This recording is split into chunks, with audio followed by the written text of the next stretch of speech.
नमस्कार विद्यार्थी मित्रों, आपका हमारे YouTube चैनल पर स्वागत है। आज हम बात करेंगे प्रश्नावली 3.5 के प्रश्न 4 के बारे में। स्टैंडर्ड 10 चैप्टर नंबर 3 प्रश्नावली 3.5 का क्वेश्चन नंबर 4। निम्न समस्याओं में रैखिक समीकरण युग्मों बनाइए और उनके हल किसी बीजीय विधि से ज्ञात कीजिए। कोई भी बीजीय विधि से ज्ञात करें तो हम कौन कौन सी बीजीय विधि देखी? तो बीजीय विधि हमने 3 देखी इस चैप्टर में। कौन सी पहले देखी थी? तो प्रतिस्थापन विधि देखी थी। दूसरी कौन सी देखी थी? विलोपन विधि देखी थी। और तीसरी विधि कौन सी थी? व्रज गुणन विधि थी। तो जो भी हम क्वेश्चन इसमें क्वेश्चन 4 में 5 क्वेश्चन है, जो भी अच्छी लगेगी, जो आसानी से हल हो जाएगी, उससे हम हल करेंगे।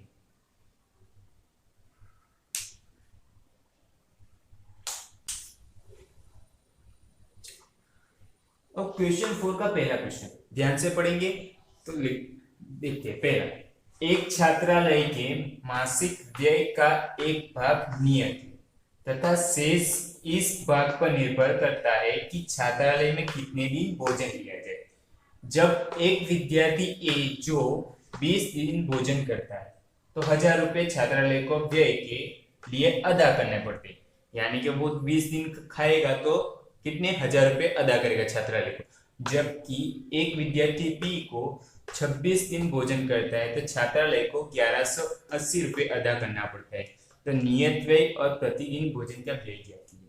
कि जो ज्ञात करना है वही हम एक काम करते हैं, तो ये ज्ञात करना है तो उसको मान लेते हैं। तो माना कि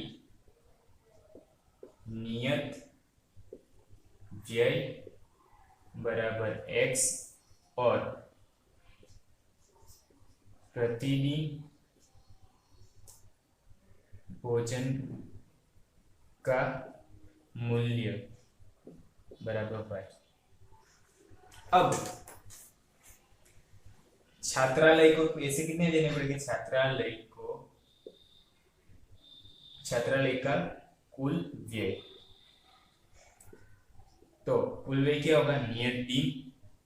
नियत व्यय तो आएगा ही, नियत व्यय तो आएगा ही, और उसने प्रतिदिन भोजन जो लिया वो एक्स्ट्रा, यानी कि प्रतिदिन भोजन का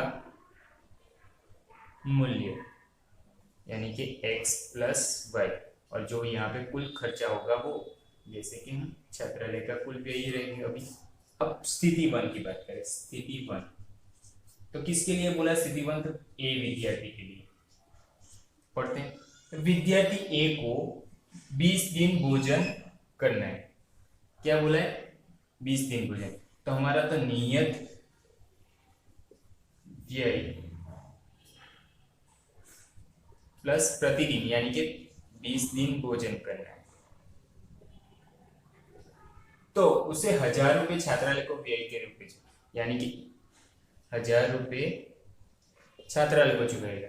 तो नियत तो रहेगा फिक्स, यानी कि x तो रहा, प्लस y तो था ही, और कितने दिन ऐड हुए? 20 दिन बराबर 1000 रुपए। तो ये हो गया हमारा समीकरण 1। उसी तरह स्थिति 2 की बात करें तो स्थिति 2 में क्या होगा? बी विद्यार्थी की बात करेंगे तो 26 दिन छात्रालय के x को 1180 रुपए, यानी कि नियत व्यय तो आएगा x, ये स्थिति 2 के लिए, विद्यार्थी बी के लिए, ए के लिए। तो x प्लस कितने दिन? 26 दिन है, यानी कि 26 बाई बराबर कितने रुपए चुकाए? तो 1180 रुपए छात्रालय को चुकाए। तो ये हो गया समीकरण 1 और 2।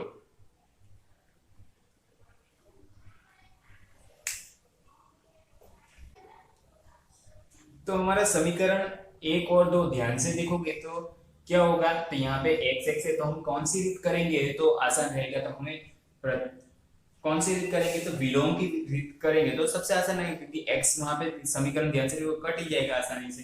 तो समीकरण 2 में से एक को बाद करने पर, उसमें लिख देता हूं कौन सी रीत? विलोम। अब समीकरण 2 क्या है? x plus 26y equal to 1180, ये हो गया x प्लस 20 बाई 1000। अब क्या करना है, इन दोनों का घटाव करना है, यानी कि माइनस। अब विलोम में ये विलोम गया माइनस, प्लस और माइनस, यहाँ पे माइनस गया यानी कि प्लस और माइनस, पर 26 में से 20 जाएगा, कितना बचेगा, तो 6 बाई 1180 में से 1000 जाएगा तो 180, तो y इज इक्वल टू 180 बट्टे 6, तो 6 ताली 18 और ये 0 यानी कि y इज इक्वल टू 30, तो y की कीमत 30 आ गई। अब समीकरण कोई भी एक समीकरण में रखेंगे, तो समीकरण 1 में y की कीमत रखने पर तो y की कीमत कितनी हो जाएगी, तो रखते हैं पहले समीकरण 1 क्या है, x plus 20y is equal to 1000। अब इसमें y की कीमत रखनी है, तो कितनी, 30, यहाँ पे y की जगह 30 कर दिया है, x प्लस 2 3 6 यानी कि 600, 1000, x बराबर 1000 माइनस 600, कितना बचेगा, x बराबर 400। तो x क्या था, तो नियत व्यय, यानी कि नियत व्यय छात्रालय का नियत व्यय कितना हो जाएगा, 400, और y क्या था, तो प्रतिदिन भोजन का मूल्य y इज इक्वल टू कितना आया, 30, यानी कि एक दिन का 30।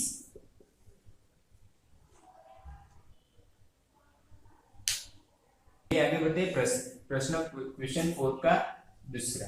एक भिन्न 1/3 हो जाती है जब उनके अंश से एक घटाया जाता है, और वह 1/4 हो जाती है जब उनके हर में 8 जोड़ा जाता है। तो मिश्र संख्या क्या है। अब मिश्र संख्या तो हमें पता ही नहीं, तो यहाँ अंश और हर की बात करें तो अंश बराबर x ले लेंगे और हर बराबर y ले लेंगे, तो मिश्र संख्या क्या हो जाएगी, मिश्र संख्या बराबर x बट्टे y हो जाएगी। अब बात करें स्थिति 1, तो पहले ही बोला है कि एक भिन्न 1/3 हो जाता है, यानी कि 1/3 हो गया x/y। कब, जब उनके अंश में एक घटाया गया, यानी कि अंश में से एक घटाया गया तब वो 1/3 हो जाता है। अब इसको हल कर देते हैं थोड़ा, तो 3 को इस तरफ लाएंगे तो 3x - 1 बट्टे y को भी क्रॉस में मल्टीप्लाई कर देते हैं, ये हो जाएगा y गुणा 1, y अंदर गुणेंगे तो 3x और 1 के साथ गुणा हो जाएगा तो -3 = 1। ये हो गया हमारा समीकरण 1। अब बात करें स्थिति 2 की, तो स्थिति 2 में क्या बोला गया है, वही मिश्र लेकिन वो 1/4 हो जाता है। कब, जब उसके हर में 8 जोड़ा जाए, यानी कि x/y कितना हो जाता है, 1/4, लेकिन कब, जब उसके हर यानी कि नीचे का भाग कितना हो जाता है, जब 8 जोड़ा जाए, यानी कि +8। अब क्या करेंगे, क्रॉस गुणाकार करेंगे इसका भी, तो 4 गुणा x 4x = ये 1 के साथ गुणा जाएगा y + 1। अभी क्या करते हैं, y को इस तरफ ले आते हैं, तो 4x + y को इस तरफ लाएंगे तो -y हो जाएगा ना, यानी -y = 8। ये हो गया हमारा समीकरण 2। अब ध्यान से देखोगे समीकरण 1 और 2 हमारा आ गए, तो यहाँ पे भी समीकरण 1 में भी क्या करते हैं, y को इस तरफ ले आते हैं, तो 3x + y इस तरफ आएगा, यानी -y -3 उस तरफ जाएगा तो +3। ये हो गया समीकरण 1। अब यहाँ पे भी y है तो कौन सी रीत करेंगे तो आसान रहेगा, तो इसमें भी विलोम की रीत करेंगे, तो विलोम करने पर तो क्या करेंगे, समीकरण दो में से एक को घटाने पर। अब समीकरण 2 लिख देते हैं। कौन सा है? 4x minus Y equal to 8 और दूसरा है 3x minus Y equal to 3। Minus करेंगे तो यहाँ पे 4x में से 3x गया तो कितना बचेगा? x, यहाँ पे माइनस गया, माइनस माइनस प्लस हो गया, यानी कि ये तो कैंसिल हो गया। अब यहाँ पे माइनस गया तो 8 में से 3 जाएगा, कितना बचेगा? 5। तो x बराबर 5 है। अब समीकरण कोई भी एक में कीमत रखने, समीकरण एक में x बराबर 5 रखने पर 3x है तो x की कीमत कितनी है? 5 माइनस वाई इक्वल टू 3, ये 3 5 15 minus Y equal to 3 minus Y equal to 3 minus 15। तो minus minus Y equal to 3 में से 15 गया माइनस 12, क्योंकि वो छोटी संख्या में से बड़ी संख्या जाएगी तो माइनस हो जाएगी, माइनस माइनस कैंसिल।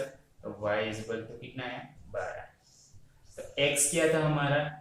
अंश और y क्या था? हर। तो मिश्र संख्या क्या हो जाएगी? मिश्र संख्या बराबर x बटे y था ना, तो x कितना है? 5 और y कितना है? 12। तो ये हमारा आंसर 5 बटे 12। 4 का तीसरा, यश ने एक टेस्ट में 40 अंक अर्जित किए जब उसे प्रत्येक सही उत्तर पर 3 अंक मिले तथा अशुद्ध उत्तर पर 1 अंक की कटौती हो गई। यदि उस सही उत्तर पे 4 अंक मिलते तथा अशुद्ध उत्तर पे 2 अंक की कटौती होती तो यश 50 अंक अर्जित करता। कितने? 50 अंक। तो टेस्ट में कितने प्रश्न थे? बहुत इंटरेस्टिंग क्वेश्चन है। तो प्रश्न कितने थे? तो एक काम करते हैं, कुल प्रश्न पहले। तो कुल प्रश्न तो हमें क्या दिया अंदर? तो अशुद्ध उत्तर और सही उत्तर, यानी कि वो प्रश्न ही हुआ है। तो अशुद्ध सही प्रश्न का उत्तर, यानी कि सही उत्तर, यानी कि प्रश्न वो हो गया वो भी, और अशुद्ध, अशुद्ध यानी कि गलत, अशुद्ध उत्तर, यानी कि कुल प्रश्न ये हो गया। तो सही उत्तर बराबर हम क्या कर लेंगे? x ले लेंगे और अशुद्ध उत्तर बराबर y ले लेंगे, तो कुल मिल जाएगा हमें। तो यानी कि x और y मिल गए तो हमें टेस्ट में कितने प्रश्न है वो मिल जाएंगे। अब पहली स्थिति बात करते हैं, स्थिति 1 क्या बोला है? तो पहले स्टार्टिंग में पढ़ते हैं। यश ने एक टेस्ट में 40 अंक प्राप्त किए, तो x प्लस वाई, सही प्लस गलत होगा तभी 40 होगा ना। अब जब उसे प्रत्येक सही उत्तर पर 3 अंक मिले, यानी कि सही उत्तर कितना हमारा x, यानी कि 3 सही, और अशुद्ध उत्तर पर 1 अंक कटे, यानी कि -1y हो जाएगा, बराबर कितने अंक मिले थे? 40। यानी कि समीकरण ये हो गए। ये यहाँ पे ध्यान देना है आपको, अशुद्ध उत्तर के माइनस कट हो रहे हैं, आपको बोला गया है। ये हो गई स्थिति 1। अब बात करें स्थिति 2। ध्यान से देखना स्थिति 2, तो आपको ये भी आसान रहेगा। स्थिति 2 क्या बोली है? तो यदि सही उत्तर 4 अंक मिलते, यानी कि x 4 अंक तथा अशुद्ध उत्तर के 2 अंक कटते, यानी कि माइनस ही होगा, -2y, तो बराबर कितने मिलते हैं? तो 50 अंक मिलते। तो हमने समीकरण मिल गया। अब समीकरण 1 और 2 ध्यान से देखोगे तो यहाँ पे समीकरण 2 को ध्यान से देखोगे तो इसमें भी 4 है, 2 है, 50 है, तो इसमें 2 का कॉमन है, तो इसको और थोड़ा आसान कर सकते हैं हम। तो 2 में इसमें से निकाल दो, पूरे में से, इन पूरे में से तो 2 निकाल दूं तो बचेगा क्या? अथवा 2 से भाग दूं तो 2 से भाग देंगे पूरे समीकरण को, तो ये हो जाएगा 2x माइनस वाई, ये हो जाएगा 25। तो ये समीकरण 2 हो गया, 2x माइनस वाई, अथवा कॉमन निकल लिया ऐसे बोलेंगे तो चलिए। तो समीकरण 2 ये हो गया और ये समीकरण 1। समीकरण 1 और 2 ध्यान से देखोगे तो कौन सी आसान रहेगी हमारे? तो तो वाई वाई है तो विलोपन की रीति आसान रहेगी, तो विलोपन विधि क्या करेंगे इस बार, देखो समीकरण एक में से दो बात करेंगे तो आसान रहेगा, यानी कि समीकरण एक में से दो को घटाने पर, तो यहाँ पे 3x में से माइनस 3x में से 2x गया तो कितना बचेगा, सिर्फ x, यहाँ पे माइनस अंदर आया, अब माइनस माइनस ये प्लस हो जाएगा, तो प्लस और माइनस कैंसल, अब यहाँ पे माइनस है, 40 में से 25 जाएगा, कितना बचेगा 15, तो x बराबर कितना आया 15। अब समीकरण एक या दो में से रख देंगे, तो समीकरण एक में x की कीमत रखने पर, x की कीमत रखेंगे तो क्या हो जाएगा, x बराबर, सॉरी समीकरण एक क्या है, तो 3x minus Y equal to 40, x बराबर कितना रखना है हमें 15 माइनस वाई इक्वल टू 40, तो 15 गुणा 3 कितना हो जाएगा 43 माइनस वाई इक्वल टू 40, एक काम करते हैं 45 को उस तरफ भेज देते हैं, minus Y is equal to 40 plus है उस तरफ आया minus Y is equal to 40 में से 45 गया minus 5, minus minus cancel, Y बराबर 5, एक्स बराबर 15 और वाई बराबर 5। अब बोला गया है तो एक्स क्या था, सही प्रश्न, और वाई क्या था, तो अशुद्ध उत्तर, तो सही उत्तर और अशुद्ध उत्तर, यानी कि x प्लस वाई कितना हो जाएगा 15 प्लस 5, यानी कि कुल 20 क्वेश्चन थे।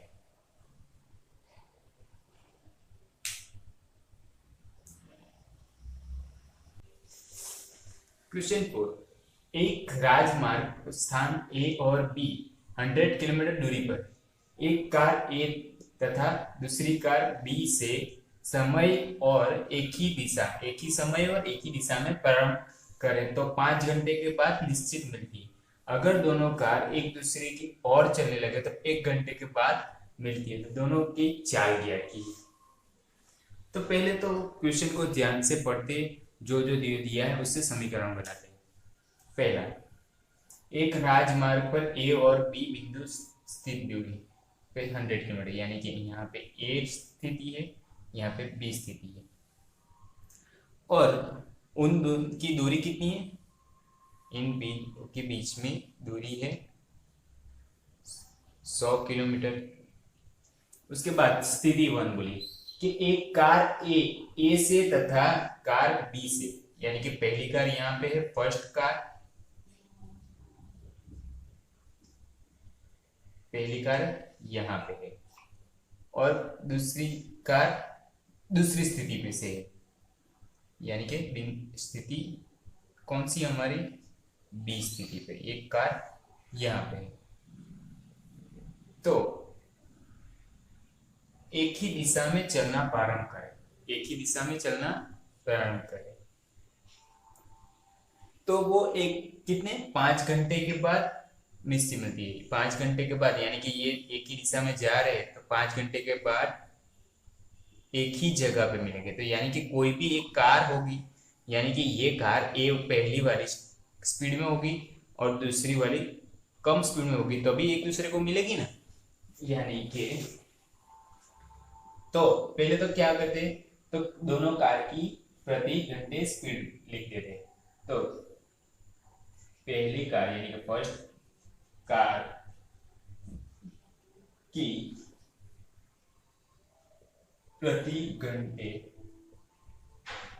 चाल यानी कि स्पीड कितनी हो जाएगी, x प्रति घंटे, और उसी तरह सेकंड कार की प्रति घंटे की चाल यानी कि स्पीड कितनी हो जाएगी, तो y प्रति, हमने मान लिया है। अब यहाँ पे थोड़ा हमें कार क्या करिए, स्थिति चेंज करिए, यानी कि दूरी तय करिए। तो दूरी का सूत्र हमें याद है, तो दूरी क्या होती है, तो समय गुणा जड़ दूरी, यानी कि इंग्लिश में बोलेंगे डिस्टेंस, समय यानी कि टाइम इंटू जड़त्व यानी कि स्पीड। तो ये सूत्र हमें याद रखना है।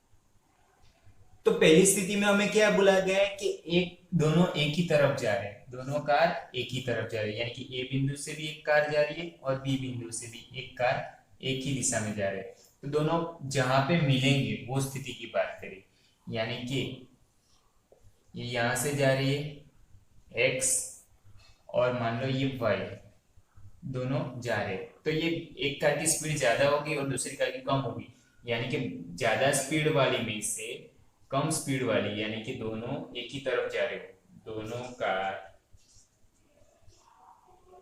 एक ही दिशा में जाकर मिले, तो अलग अलग स्थिति से जाए और एक ही दिशा में मिले, तो उसका क्या हो जाएगा x माइनस वाई। और दोनों कार दूसरी स्थिति में क्या बोला, दोनों कार एक ही दिशा में, अलग अलग दिशा में, अलग अलग या दिशा में यानी कि विरुद्ध दिशा में बोला ना, कि एक ही ओर आ रहे एक दूसरे की ओर, यानी कि दोनों कार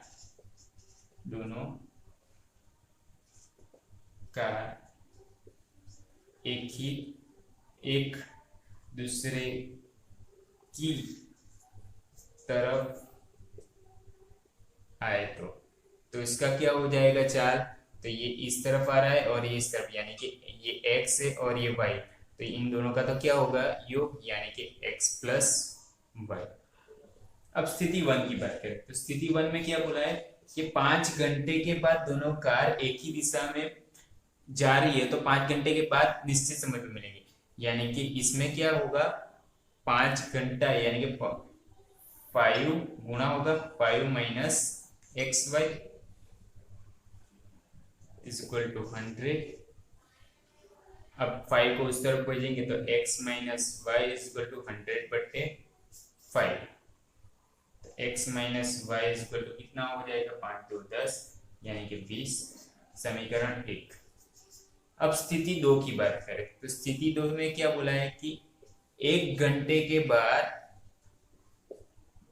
दोनों मिलेंगे, 1 घंटे के बाद दोनों मिलेंगे, यानी कि एक ही और जा रहे हैं एक दूसरे की ओर, यानी कि इन दोनों का तो योग हो रहा है, यानी कि x प्लस वाई तो था ही, और उसमें 1 घंटा ऐड किया इक्वल टू 100 था, तो x plus y equal to 100, ये हो गया हमारा समीकरण 2।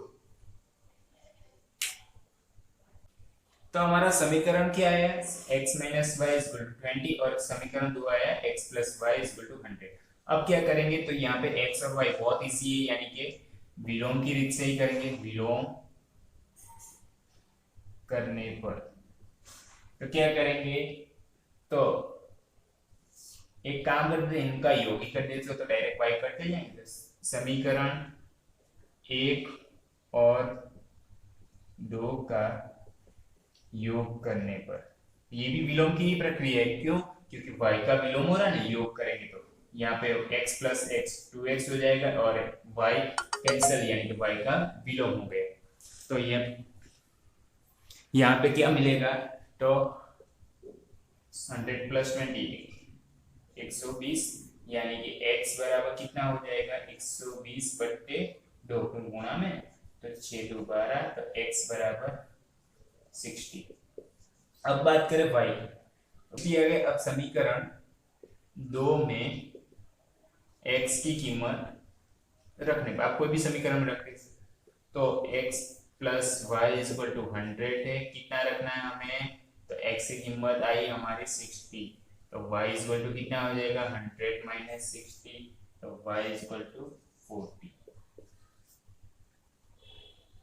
तो कार A की स्पीड कितनी हो जाएगी, कार A की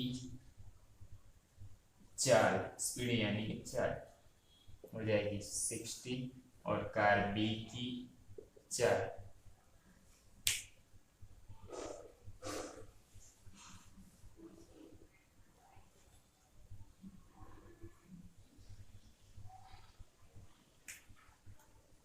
तो पहली कार की चाल कितनी हो जाएगी? पहली कार की चाल बराबर 60, क्योंकि x बराबर 60, और दूसरी कार की चाल कितनी हो जाएगी?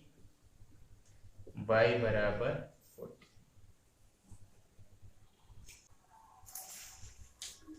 प्रश्न 5, एक आयत का क्षेत्रफल 9 वर्ग इकाई कम हो जाता है यदि उसकी लंबाई 5 इकाई कम कर दी जाए और चौड़ाई 3 बढ़ा दी जाती है। यदि हम लंबाई 3 इकाई और चौड़ाई 2 इकाई बढ़ा दे तो क्षेत्रफल 67 हो जाता है। तो आयत की विमाएं क्या की? तो पहले तो आयत एक ड्रॉ कर लेते हैं। तो आयत की विमा यानी क्या? तो ये हो जाएगी लंबाई और ये हो जाएगी चौड़ाई। तो आयत की दो विमाएं, लंबाई और चौड़ाई। तो आयत की लंबाई x ले लेते हैं और चौड़ाई y मानने पर, तो आयत का क्षेत्रफल क्या हो जाएगा? आयत का क्षेत्रफल बराबर लंबाई गुणा चौड़ाई।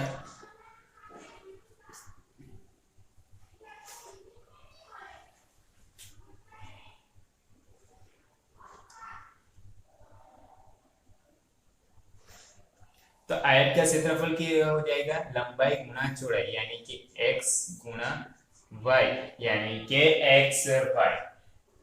अब बात करें स्थिति 1 की।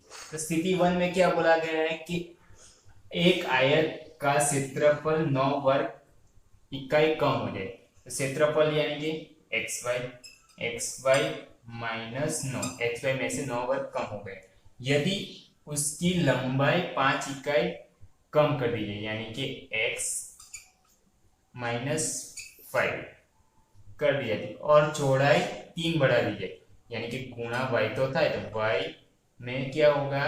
तो प्लस 3 बढ़ा दी गई।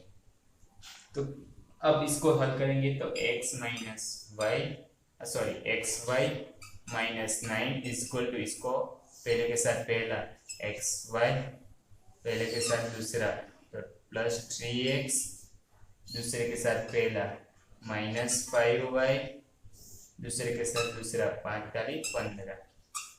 दोनों तरफ एक्स वाई एक तरफ लाओगे तो कैंसिल ही हो जाएगी, यानी कि पहले से ही कैंसिल कर दिया।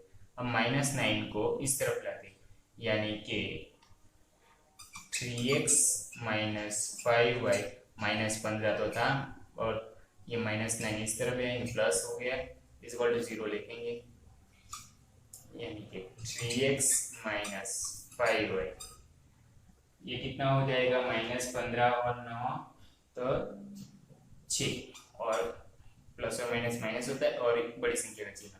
ये हो गया समीकरण 1।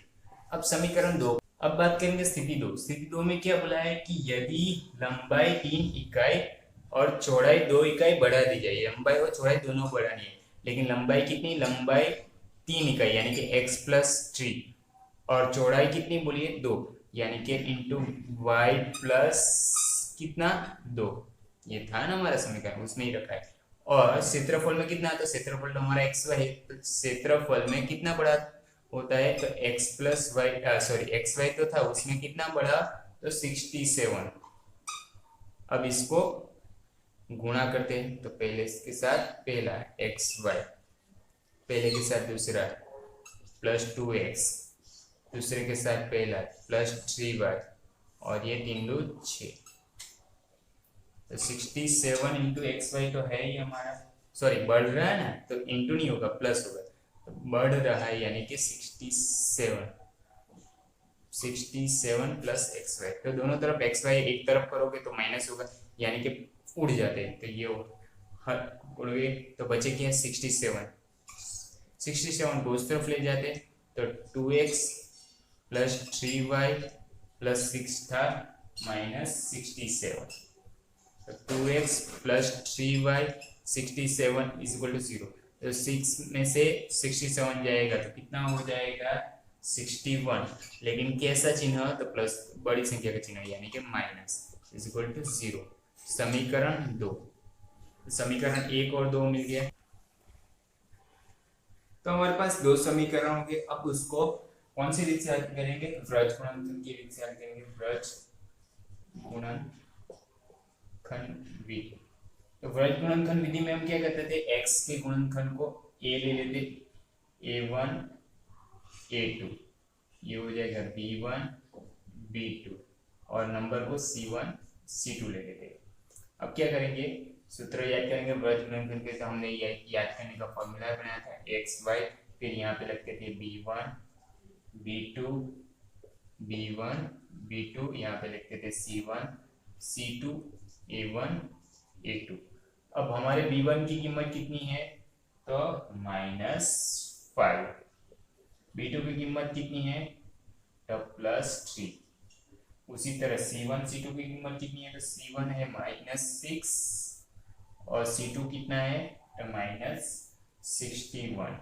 उसी तरह a1 a2 की कीमत कितनी है? तो a1 है 3 2, b1 b2 तो हमें पता ही है कितना है, -5 और 3। अब सूत्र के हिसाब से x बट्टे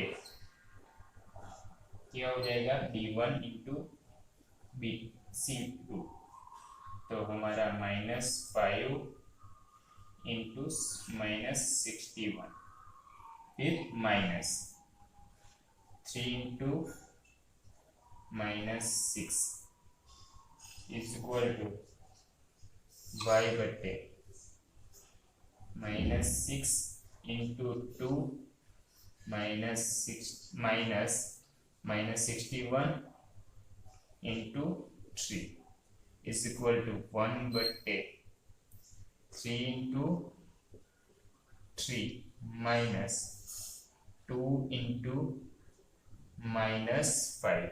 अब इसको हम गुणा करेंगे। तो गुणा करेंगे तो x बट्टे 61 इंटू 5 305, और ये भी minus minus minus minus plus, यानी 305 प्लस 6 इंटू 3 18 46 18, और ये माइनस माइनस माइनस प्लस हुआ। उसी तरह y बट्टे 6 2 12 और प्लस और माइनस -12, फिर 61 गुणा 3 यानी कि 61 गुणा 3 कितना हो जाएगा?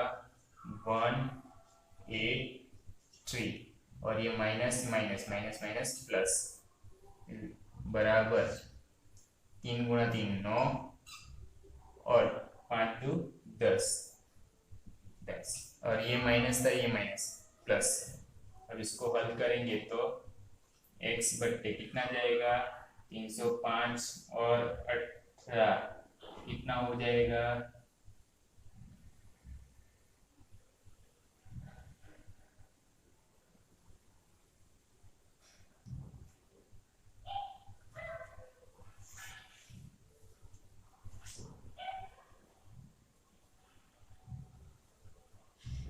अब इसको हल करते हैं। तो ये x बट्टे 305 प्लस 18 कितना हो जाएगा?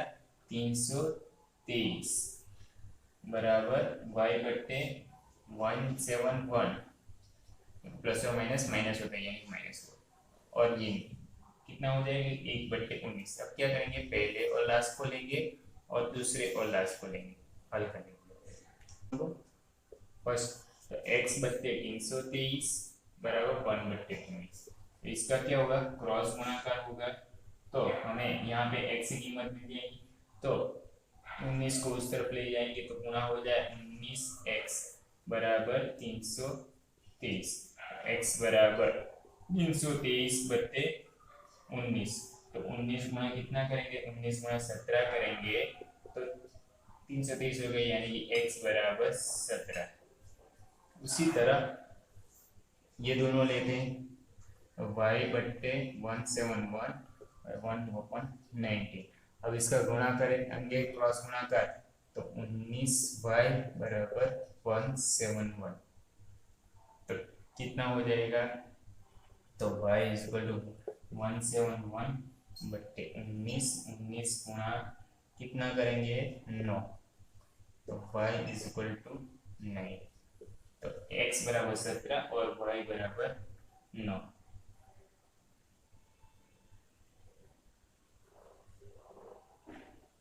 तो x क्या थी हमारी लंबाई और y क्या था हमारा चौड़ाई।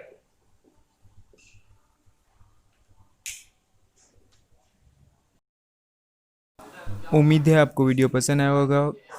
आगे की वीडियो देखने के लिए आपको प्लेलिस्ट में जाके सारे वीडियो देख सकते हैं।